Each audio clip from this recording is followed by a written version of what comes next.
Hello everyone, welcome to the online classes once again. Today in this video, we will be learning poem number 2 from your honeysuckle book, The Kite, written by Harry Benn. Before I begin with the summary of the poem, let me introduce you the poet of this particular poem.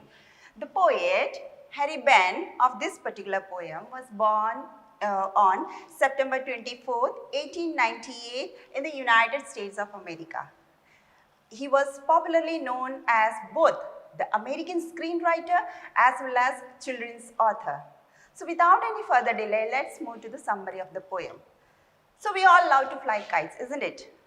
We all love to fly kites. We love to see the way it flies high in the sky, isn't it? But have you ever noticed the way it flies high in the sky, the movement, its beauty when it's up high in the sky?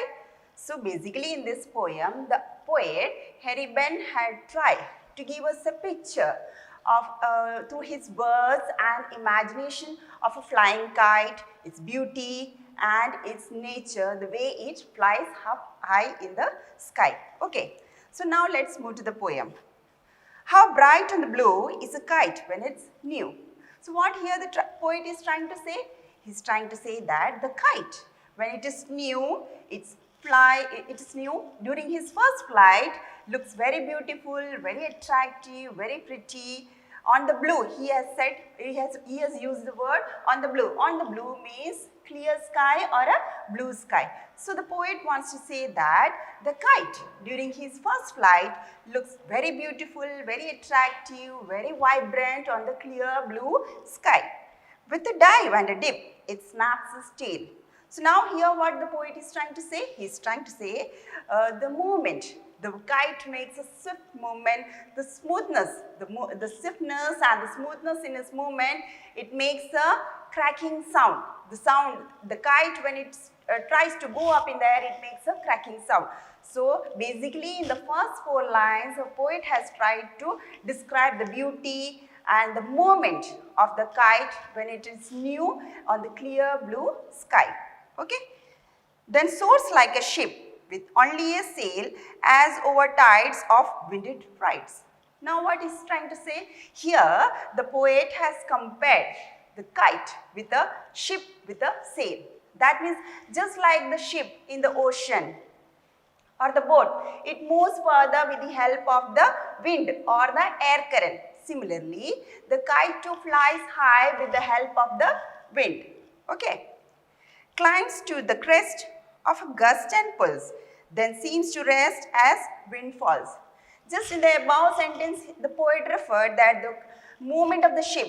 He compared our kite with the movement of the ship. So he is saying in the next line that if the movement of the ship in the ocean waves or the tidal waves depends upon the air current. If the air current is up to the proportion, it will help the ship to sail across. It will help to move forward easily. But if the air current is not up to the mark or if it's come down, then the movement of the ship will also be curtailed down. That means it will also be reduced. Similarly, the movement of the kite also depends upon the air or the breeze or the wind that it blows.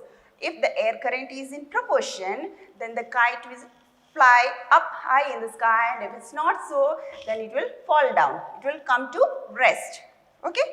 When a string goes slack, you wind it back and run until a new breeze blows. So here what this poet is trying to describe, he is describing the image of a flyer. That is, if the wind is coming down, that means if the wind falls down, then the string that is attached to the kite will also loosen. Here I wrote that is the word slack. Slack means what? To loosen. The string that is attached to the kite will loosen. Then what happens? What does the flyer has to do? He has to roll back the string back again to the spool. Spool means what? That cylindrical object on which this thread is being rolled down. You say in Hindi it is firki, isn't it? In English we say it as spool. So what does the flyer has to do? If the wind falls down and the kite comes down, so the string has to be rolled back to the spool so that the kite, the flyer will then again wait patiently so that the breeze blows again, and then the kite fills its wings with the air, and then it rises up again. Okay. Then how bright on the blue is a kite when it's new, but a raggeder thing you never will see when it flaps on a string in the top of a tree. Here you can find that the poet has repeated the first two lines again. But one thing you should notice is that in the first two lines, he appreciated, he admired the beauty of the kite. It was so vibrant, it was so beautiful, it was so pretty. But here in the last line, it's not the same. The situation has changed. Now this kite has got stuck on the treetop, due to which it has been raggeder. Raggeder means what? To get torn out or to worn out, means tattered kite. The kite being stuck on the treetop, it has lost all its beauty, the beauty which it consisted earlier. Now it's no more pleasing to the eye. It's no more beautiful, it's no more vibrant, it's no more pretty. So if you put in the whole poem in a nutshell, we can understand that in the first, the poet described the beauty of the poem, of the kite, its beauty, its vibrant nature. Then he compared it with the ship. He compared it with the ship with the sail, the movement of the kite with the sail, it was with the ship, it was being compared. Okay, then he described the image of a flyer. That is, if the kite comes down, then the string loosens. So what the flyer has to do? It has to roll back the thread, back to the spool. Then at the last, we can see that he has described the image of a tattered kite. A kite being stuck on the treetop. It has lost all its beauty. Okay, so these were the words. Rather, we have already been, the hard words have already been uploaded. These are the words from your textbook, that is blue.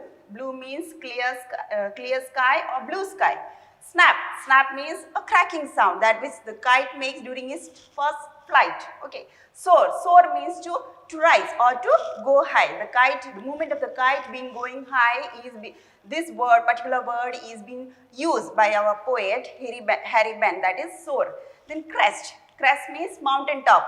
The kite goes up on the top of the mountain top, that is mountain. Then slack. Slack means to loosen. The thread being connected to the kite, it slacks down. That is means it loosens when the air current comes down. Raggeder. Raggeder means the last word that is being used by our poet, that is worn out or torn out. Okay. Hope you understood with the poem. Thank you.